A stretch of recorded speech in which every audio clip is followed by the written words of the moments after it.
Friends, welcome to my study channel RS Diamond Academy. How are you, friends? I feel that you will also very fine. Friends, today I would like to study about CDP and environment question of TET.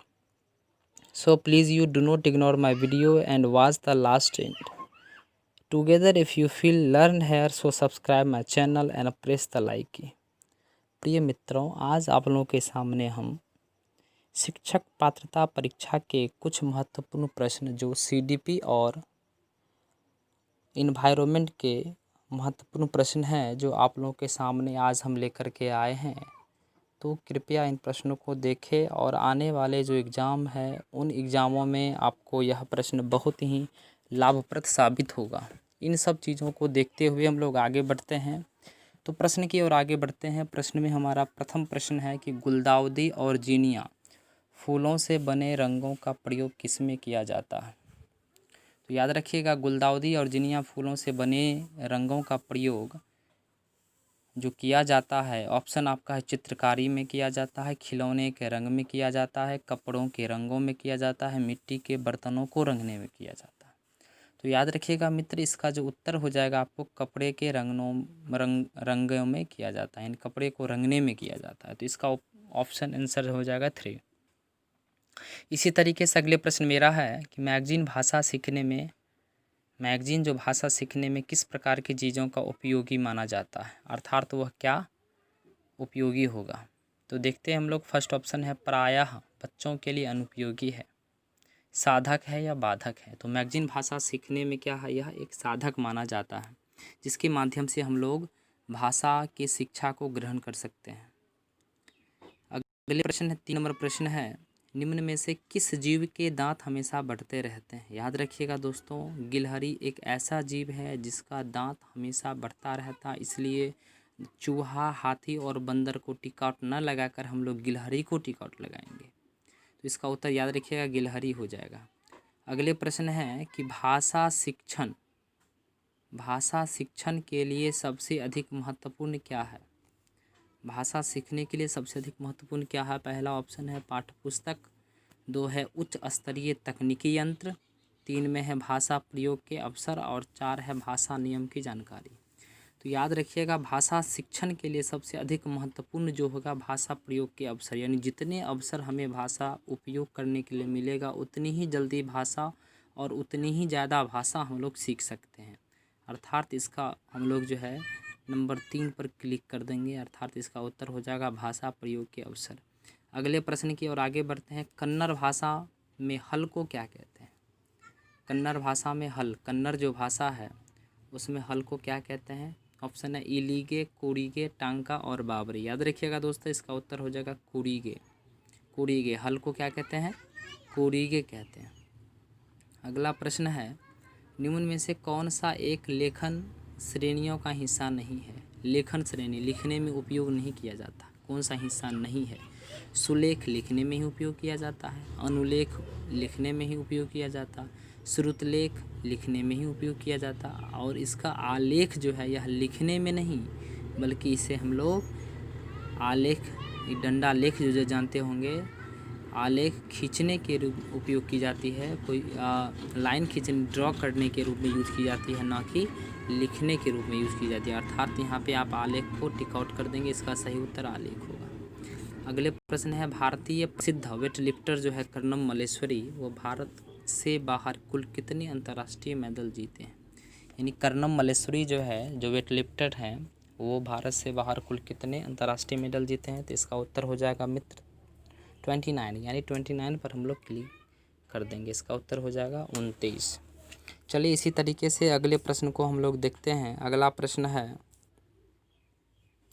प्राथमिक स्तर पर एक शिक्षक के निम्न में से कौन सी सबसे महत्वपूर्ण विशेषता मानी जाती है। सबसे महत्वपूर्ण विशेषता मानी जाती है विषयों का ज्ञान एवं शिक्षण विधि में दक्षता, 2 में है मानक भाषा में शिक्षण की दक्षता, 3 में है शिक्षण के प्रति उत्सुकता और 4 में है धैर्य एवं दृढ़ता। याद रखिएगा, जो प्राइमरी टीचर जो होते हैं उनमें सबसे महत्वपूर्ण विशेषता यह होनी चाहिए कि वह शिक्षक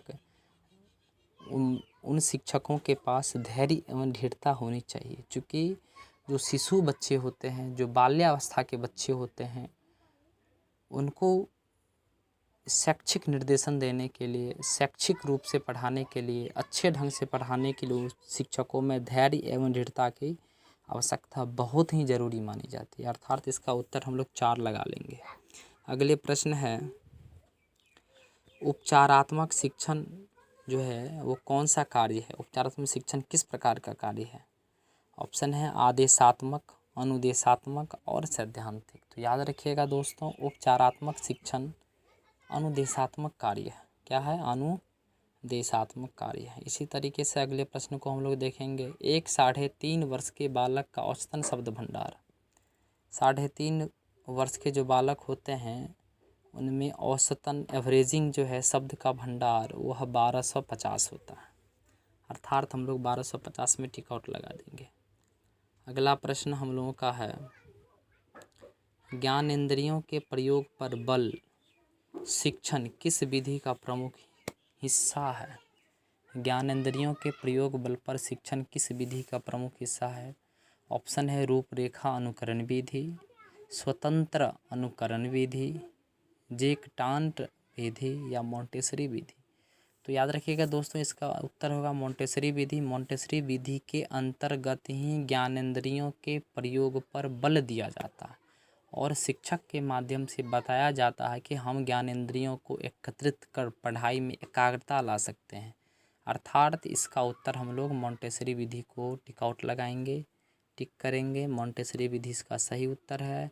अगले प्रश्न है, बिहू पर्व के संबंध में कौन सा कथन सत्य नहीं है यानी गलत है? बिहू पर्व जो मनाई जाती है वो असम में मनाई जाती है।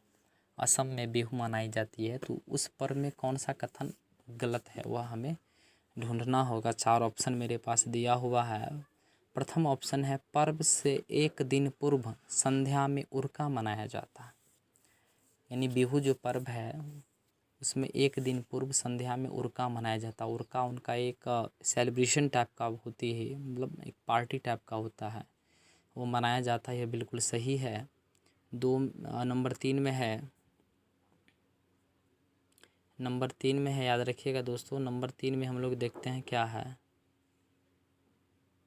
नंबर 3 में है, बांस से निर्मित एक अस्थाई भेलाघर बनाया जाता है। यह भी बिल्कुल सही है, यह भी बनाया ही जाता है, यह बनाया जाता है, यह बनाया जाता है। बांस से निर्मित भेलाघर बनाया जाता है, बिल्कुल। 4 में है, इस पर्व में बोरा और चेवा नाम का चिपचिपी चावल के व्यंजन भी बनाते हैं। यह भी बिल्कुल सही है कि बिहू जो पर्व असम में मनाया जाता है, इसमें इस पर्व में बोरा और चेवा नाम का चिपचिपी चावल के व्यंजन बनते हैं, बिल्कुल सही है। तो इसमें गलत को हमें ढूंढना है। इसका गलत उत्तर हो जाएगा, यह पर्व जो है गेहूँ कटाई के उपलक्ष्य में मनाया जाता है, बिल्कुल नहीं है, बिल्कुल ही गलत है। यह पर्व को गेहूँ की कटाई के उपलक्ष्य में नहीं मनाया जाता, अर्थात इसका उत्तर हो जाएगा 2। चलिए अगले प्रश्न को हम लोग देखते हैं। अगले प्रश्न है, हेंज की दुविधा कहानी किस पर आधारित है? हेंज की जो दुविधा कहानी है वो किस सिद्धांत पर आधारित है? तो याद रखिएगा दोस्तों, इसका उत्तर हो जाएगा हेंज की दुविधा कहानी, यह आपको कोहलबर्ग के सिद्धांत पर आधारित है। किसके सिद्धांत पर होगा? कोहलबर्ग के, कोहलबर्ग से सिद्धांत। अगला प्रश्न है, बेलबनिका गांव भारत के किस राज्य में है? बेलबनिका गांव जो है भारत के कर्नाटक में है। किस में है ये? कर्नाटक राज्य में है। याद रखिएगा दोस्तों, ये कर्नाटक में है। केले के फूलों की सब्जी भारत के किस राज्य में प्रसिद्ध है? मिजोरम, केरल। तो इसका सही उत्तर हो जाएगा केरल। याद रखिएगा दोस्तों, इसका उत्तर हम लोग केरल को टिक आउट करेंगे, केरल। वैसे याद रखने के लिए आप केले के फूल जब कभी भी आ जाता है, केले, केरल, केरल को हम लोग टिक आउट लगा देंगे। अगले प्रश्न है, भाषा शिक्षण की प्रक्रिया क्या है?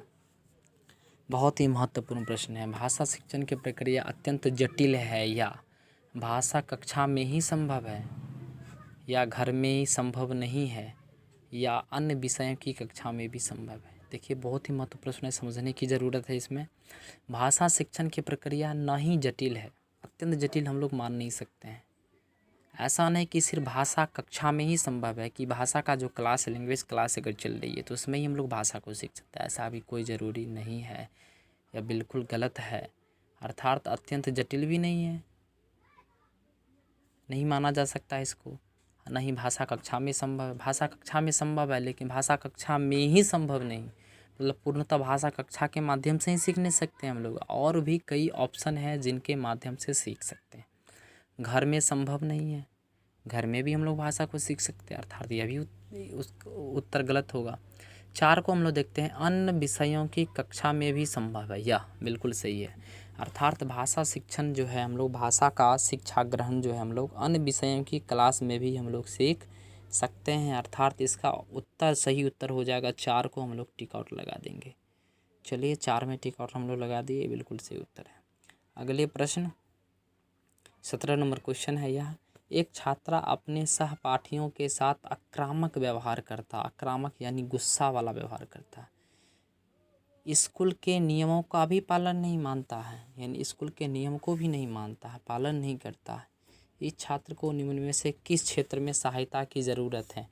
इस छात्र को भावात्मक पक्ष से अगर उनको संवेदना दी जाए, भावात्मक पक्ष के माध्यम से समझाया जाए तो बिल्कुल यह छात्र में परिवर्तन हो सकता है। तो ना तो संज्ञानात्मक होगा, न मनोयोगात्मक होगा और न ही सामाजिक पक्ष होगा, और इसका उत्तर हम लोग भावात्मक पक्ष को टिक आउट लगाएंगे। 18 नंबर क्वेश्चन है, डैश को प्रतिभाशाली होने का संकेत नहीं माना जाता है, प्रतिभाशाली होने का संकेत नहीं माना जाता। भाव को व्यक्त करने में नवीनता, यह तो हो सकता है। जिज्ञासा हो सकता है, जिज्ञासा के माध्यम से हम लोग प्रतिभाशाली बन सकते हैं। रचनात्मक विचार से भी बन सकते हैं, लेकिन भौतिक प्रतिस्पर्धा यह प्रतिभाशाली होने का संकेत नहीं माना जाता। चलिए इसका सही उत्तर हो जाएगा भौतिक प्रतिस्पर्धा। अगले प्रश्न को हम लोग देखते हैं, संसार के बारे में बच्चे सक्रिय रूप से अपनी समझ को विकसित करते हैं, यह कथन किस मनोवैज्ञानिक का है? या तो बिल्कुल भूल नहीं सकते हैं क्योंकि उसका उत्तर सभी को पता है, स्किनर होगा। स्किनर ने बताए थे, उन्होंने अपना एक कथन दिया था कि संसार के बारे में बच्चे सक्रिय रूप से अपनी समझ को विकसित करते हैं, तो इसका उत्तर हो जाएगा स्किनर। चलिए ये सबसे लास्ट क्वेश्चन है, हम लोग लास्ट क्वेश्चन को देख लेते हैं। आगमन विधि के पद नहीं है, आगमन विधि के पद नहीं है, उदाहरण, निरीक्षण, परिणाम या सामान्यीकरण। तो आगमन विधि के परिणाम उदाहरण को माना जाता है, आगमन विधि के अंतर्गत ही उदाहरण आता है, निरीक्षण भी आता है और सामान्यीकरण भी आता है, लेकिन परिणाम नहीं आता है। तो इसका सही उत्तर जो हो जाएगा दोस्तों, इसका सही उत्तर हो जाएगा परिणाम, जो आगमन विधि के अंतर्गत नहीं आता है। तो इस तरीके से हम लोगों ने शिक्षक भर्ती परीक्षा संबंधित प्रश्नों को, चाहे वो बाल विकास का प्रश्न हो या इन्वायरमेंट का क्वेश्चन हो, हम लोगों ने उनको अच्छे से देखा और आशा करते हैं कि यह प्रश्न आने वाले परीक्षाओं में बहुत ही महत्वपूर्ण साबित होगा, और यह प्रश्न अधिक महत्वपूर्ण है जो आने वाले एग्ज़ाम में आपको बिल्कुल इससे आएगा ही आएगा। तो याद रखिएगा दोस्तों कि इन्वायरमेंट और सीडीपी के क्वेश्चन को हम लोग समझ करके ही उत्तर देते हैं। कुछ ऐसे प्रश्न होता है जिसको याद रखना बिल्कुल ज़रूरी माना जाता है और पढ़ना भी ज़रूरी है। अगर आप इस तरीके से हमारे वीडियो के माध्यम से अगर आप पढ़ते हैं, समझते हैं, अगर इनमें से किन्हीं को अगर कोई प्रॉब्लम भी है तो आप मुझे कमेंट कर सकते हैं। तो चलिए आज के लिए इतना ही, बस इतना ही। अगर आपने मेरे पिछले वीडियो को देखा था तो उसमें मैंने सिर्फ सीडीपी के क्वेश्चन को लेकर आया था, लेकिन आज मैंने आप लोगों के बीच सीडीपी और इन्वायरमेंट को साथ साथ प्रश्न को लेकर के आया हूं, और आशा करते हैं आप लोग को अच्छा लगा होगा। तो चलिए अंततः मेरे चैनल को आप लोग सब्सक्राइब कर दीजिए अगर अच्छा लगा होगा, और लाइक कर दीजिए। अगर किसी प्रकार की समस्या है तो आप हमें कमेंट भी कर सकते हैं। तो आज के लिए बस इतना ही दोस्तों, आप लोग स्वस्थ रहें, अच्छे रहें। अगले वीडियो में फिर आप लोगों के सामने हम मिलते हैं। धन्यवाद।